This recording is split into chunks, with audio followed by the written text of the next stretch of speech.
Mao imong kuan te, natanom na namo ang kuan. Natanom na namo ang mga cuttings. O muna imong kuan no. Overlooking view gyud kayo ang imong kuan o natanom na namo.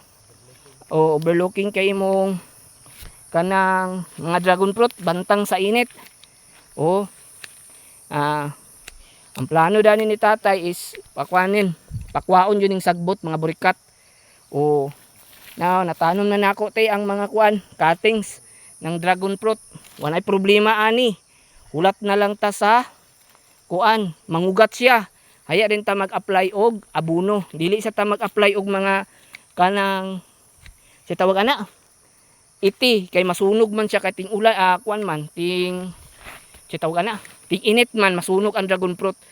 Ulaton na lang nato mangugat siya. Haya din ta mag-apply og ana mga fertilizer. Yan po te.